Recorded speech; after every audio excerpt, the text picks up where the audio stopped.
Donc, voici la troisième partie de cette explication du chapitre 2 de la Genèse. Je repars du cœur du texte, que sont les versets 16 et 17, que l'on peut finalement traduire par une expression qui est ceci: tu peux manger de tout, mais pas tout. Parce que si tu prends tout pour toi, eh bien, tu empêches l'autre de vivre normalement, et l'autre, pour survivre, va attaquer, va peut-être te tuer. Tu peux manger de tout, mais pas tout.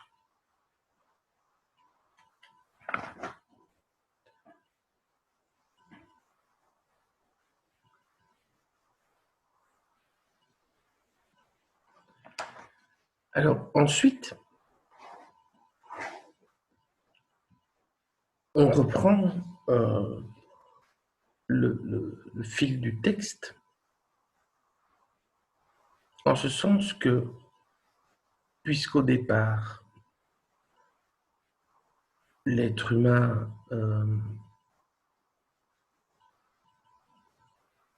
a pu découvrir la création au niveau de la nature, de ce qui pouvait lui donner de la vie et du bonheur, on a une autre création qui répond à ça, qui est encore plus belle, et avec un message incroyable. N'oublions pas que c'est un texte sur la liberté. Eh bien, ce Dieu qui ne veut pas s'imposer, et de nouveau, on retrouve la cohérence de cette lecture, c'est que ce Dieu va permettre, donne l'autorisation à l'être humain de porter son amour, sa relation à d'autres êtres.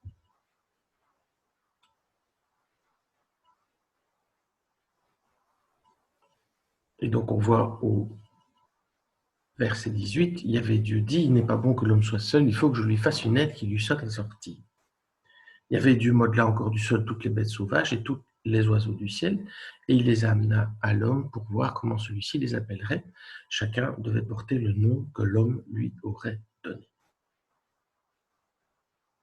Alors, dans ce verset, il y a d'abord quelque chose d'assez fondamental, c'est que la nature, les animaux sont aussi modelés. Donc, ils sont liés à la terre, mais ils sont différents. Chacun est différent. Donc, il y a un éloge de la différence. Alors, cet éloge de la différence ouvre plein de possibles. Alors, oui, évidemment, on peut de nouveau lire, voilà,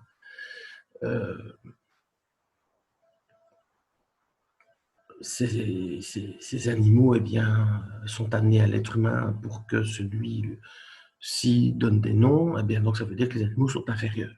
Bon, mais, de nouveau, c'est pas logique par rapport à tout ce qu'on a vu auparavant, où, dans la lecture cohérente, il n'y a pas question de supériorité, d'infériorité. Donc, si l'homme nomme tous ces animaux,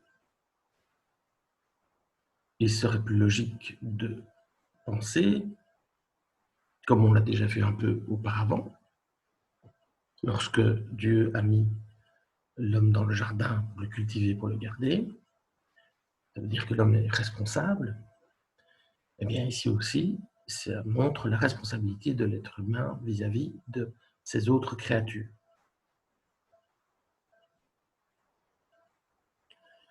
Mais c'est c'est un verset qui mériterait beaucoup de discussions, parce que, pour le coup, c'est l'être humain qui va donner des noms à ces animaux. Donc, la relation qu'il a avec ces animaux est une relation assez forte. Hein, quand je donne un nom, c'est un peu comme lorsque je donne le nom à mon enfant. Donc, il y a une relation assez forte entre cet être humain et ces autres créatures qui sont différentes de lui, qui sont différentes entre elles. Donc, c'est un verset qui mérite beaucoup de discussion. Mais si on veut rester dans la lecture cohérente, c'est la responsabilité qui émerge. L'homme donna des noms à toutes les bestiaux, aux oiseaux du ciel et à toutes les bêtes sauvages, mais pour un homme, il ne trouva pas l'aide qui lui fut assortie.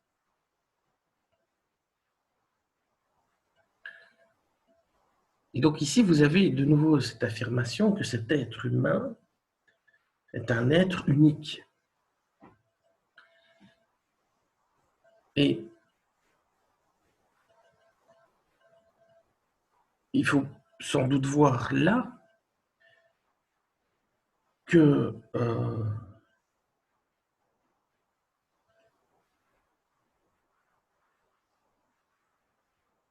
le message est très très fort là en fait. Que Dieu ne veut pas que cet être humain soit seul, il ne trouva pas l'aide qui lui fut assortie. Donc, Dieu ne se positionne pas comme celui qui complète l'être humain. C'est énorme, hein? Parce que généralement, on entend exactement l'inverse. Or, là, dans le texte, c'est écrit pour un homme, il ne trouva pas l'aide qui lui fut assortie. Donc, ça veut dire que Dieu n'est pas là pour remplir le vide de la relation humaine. Il n'est pas là pour ça. Alors, oui, c'est un verset, en fait. Je ne m'étais jamais beaucoup arrêté sur ce verset-là, mais c'est un verset énorme, en fait. C'est un engagement que Dieu prend. Pourquoi? Ça soulève énormément de questions. Mais Dieu ne se positionne pas comme celui qui va combler le vide de l'être humain. Alors, le verset 21 est un verset aussi, ce sont tous des versets terriblement emblématiques et assez cinglants comme ça, et donc qui demandent beaucoup de réflexion.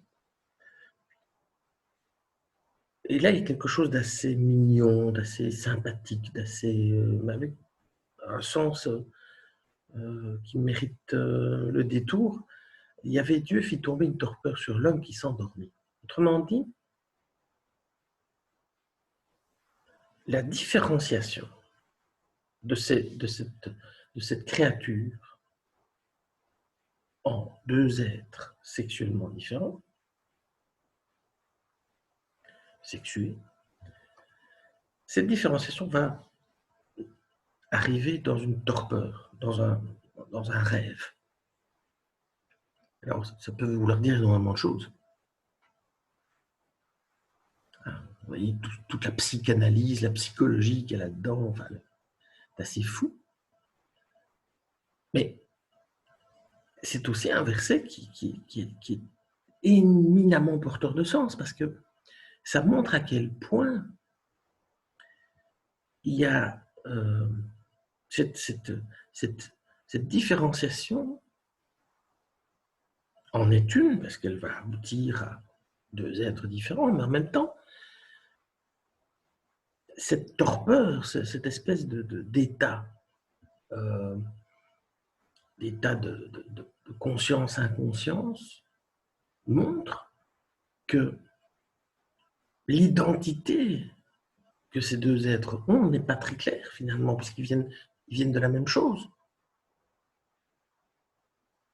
Donc on peut avoir des sous-entendus énormes là en dessous. Contrairement à ce qu'on n'arrête pas de nous dire, que tout est clair et net dans la Bible. La différenciation naît d'une torpeur. Ça veut dire quoi? Qui est le mâle? Qui est la femelle? Est-ce que le mâle est vraiment mâle? Est-ce que la femelle est vraiment femelle? Enfin, vous imaginez toute l'ambiguïté qu'il y a là, une ambiguïté salvatrice parce que la différence est affirmée, mais la différence ne confirme l'égalité. Il prit une de ses côtes et referma la chair à sa place. Alors, là aussi, de nouveau, toujours la même phrase. Quand je montre la lune, l'imbécile regarde le doigt. Alors, l'imbécile va dire « Ah, mais vous voyez bien, c'est un homme, on prend une côte pour faire la femme, et donc la femme est inférieure à l'homme. » Voilà. On a déjà dit 10 fois que l'infériorité n'est pas quelque chose qui est cohérent dans le texte. Pourquoi, si Dieu a voulu faire tout ça, pourquoi est-ce qu'il crée un être inférieur à un autre? Enfin, ça tient vraiment pas la route. Non, le message, c'est que les deux viennent de la même chair, venir de la même chair. Et cette même chair vit à quelque chose qui est en lien direct avec ce Dieu. Et attention, parce que c'est ça l'affirmation chrétienne aussi, hein, c'est que Jésus n'est pas un personnage comme ça, un prophète de je ne sais quoi. Non, c'est Dieu fait homme. Et ça fait appel à ceci. C'est-à-dire que cet être humain qui s'est différencié vient de Dieu. Il a une origine divine. Et donc, là, dans ce verset 21, on vous dit clairement, et le verset 22 aussi, et le verset 23 aussi, hein, on vous dit, ils sont différents, mais ils sont égaux. Puis de la côte qu'il avait tirée de l'homme, il y avait Dieu façonna une femme et l'amena à l'homme. Alors, celui-ci s'écria, pour le coup, c'est l'os de mes os, c'est la chair de ma chair. Vous voyez, là, vous êtes devant une contradiction si vous êtes dans la vision d'une supériorité, infériorité. Pourquoi est-ce qu'il dit ça? Si la cohérence, la lecture de cohérence comprend qui est cette phrase. C'est l'homme qui regarde la femme et qui dit bah, t'es comme moi. Celle-ci sera appelée femme car elle fut tirée de l'homme, celle-ci. Il faut aussi voir ce que je veux dire homme et femme. Bon, ça, moi, je n'ai pas été jusque-là, mais ce qui importe ici, c'est vraiment ce message de différence dans l'égalité. Ce pourquoi l'homme quitte son père et sa mère et s'attache à sa femme et deviennent une seule chair. Là, on aborde d'autres choses que je ne vais pas garder, je ne vais pas commenter ici. Or, tous deux étaient nus, l'homme et sa femme, et ils n'avaient pas honte l'un devant l'autre. Alors, on arrive à la fin du texte. Je regarde mes notes pour voir que ce texte nous a appris plein de choses sur Dieu. Que Dieu, c'est un Dieu qui veut la vie, c'est un Dieu qui veut la relation, c'est ce qui permet de dire que c'est un Dieu d'amour, que Dieu veut la liberté pour l'être humain, que Dieu veut des êtres différents mais égaux.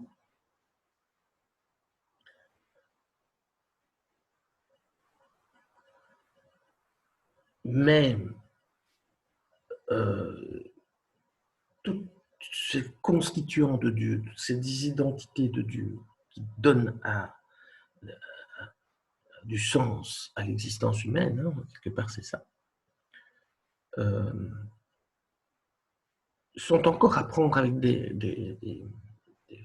pincettes parce qu'il faut faire attention de comprendre aussi, je dirais, le cadre qui se construit, et je reviens à ce que j'avais dit, qu'on est vraiment dans une rupture par rapport au polythéisme. et ça, on en parle vraiment, c'est quelque chose dont on parle pas assez, et alors que c'est fondamental. Et ce qui amène, voilà en gros le cadre qu'il faudrait, qui entoure ces différentes constituants de Dieu, et qui font peut-être mieux voir maintenant, au final du texte, les deux mondes qui se dessinent. Parce qu'il n'y a rien à faire, qu'on le veuille ou qu'on ne le veuille pas. Il y a cette... Alors, opposition est un mot un peu facile, mais il y a cette confrontation entre le bien et le mal. Bon. Mais le problème de cette confrontation, c'est toujours qu'est-ce qu'on entend quand on dit ça. Alors, aujourd'hui, la tendance est de dire bon, ça n'existe pas, le bien n'existe pas, le mal n'existe pas. On a tendance à dire ça probablement parce qu'on a du mal à mettre du sens dans ces deux mots. Et que probablement qu'on a perdu beaucoup à ce niveau-là. Un long héritage de réflexion là-dessus. Et ici, vous avez une carte. Vous avez deux colonnes qui reprennent quelque part ce qui est issu de cette lecture de ce chapitre 2. D'un côté, on est dans un texte de la création. Opposé à quoi? Opposé au chaos. Pensez à tous ces tableaux des primitifs flamands où vous voyez l'enfer, une espèce d'amas informe. Donc la création, c'est pas le chaos. La création, c'est quoi? Bien, la création, je vais mettre de l'ordre. Attention, c'est certainement pas la vision systémique de l'ordre d'aujourd'hui. C'est certainement pas ça. L'ordre, c'est chacun de ces mots se définit par les autres qui sont là. L'ordre, c'est qu'on va mettre des relations entre les choses.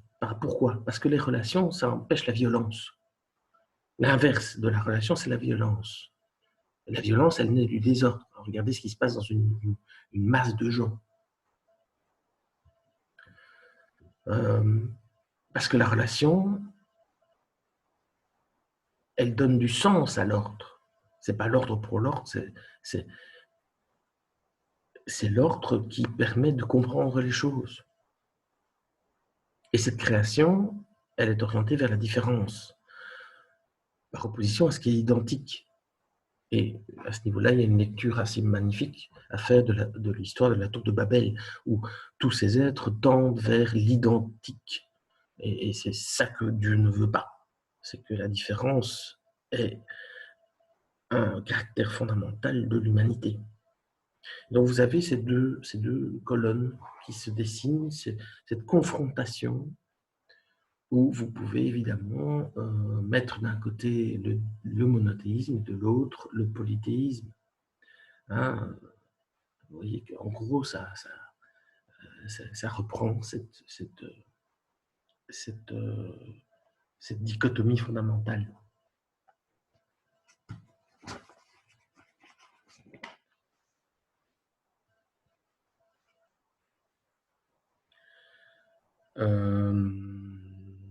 Alors, je réfléchis, je regarde si j'ai oublié des choses. Ah oui, alors, ensuite vient le chapitre 3. Alors, je ne sais pas si vous vous rendez compte, et je vous laisse faire l'exercice vous-même. Mais si le chapitre 2, c'est l'épreuve de la liberté, enfin, c'est-à-dire, l'épreuve de la liberté va venir dans le chapitre 3. Disons que le chapitre 2 vous montre l'installation de l'être humain dans le monde, un être humain libre. Bien, le chapitre 3, ça va être l'épreuve, justement. Et c'est assez rigolo parce que maintenant que vous avez cette lecture pour le chapitre 2, allez lire le chapitre 3 avec ça. Et à mon avis, vous allez le lire fort différemment de ce qu'on en dit. Déjà, vous allez vous rendre compte qu'il y a beaucoup de choses qu'on dit qui ne se trouvent pas dans le texte. Et ensuite, vous allez probablement arrêter de regarder le doigt, mais regarder la lune. Quoi. Et vous allez vous allez regarder vraiment ce qui se passe, ce qui se joue dans ces deux êtres humains qui sont face à Dieu, et quelles sont leurs réactions face à Dieu, quelles sont leurs manières de se comporter par rapport à ce Dieu qui veut de la relation vraie, qui veut tout ça, hein, comment est-ce que ces deux êtres se comportent vis-à-vis de ce Dieu. Et je crois que vous allez pouvoir lire ce chapitre 3 tout à fait différemment. Vous n'allez pas tomber dans le panneau non plus de la pomme, du serpent et de toutes ces couillonnades, mais de saisir l'enjeu profond qui se joue dans le texte. Voilà. Bonne lecture pour le chapitre 3.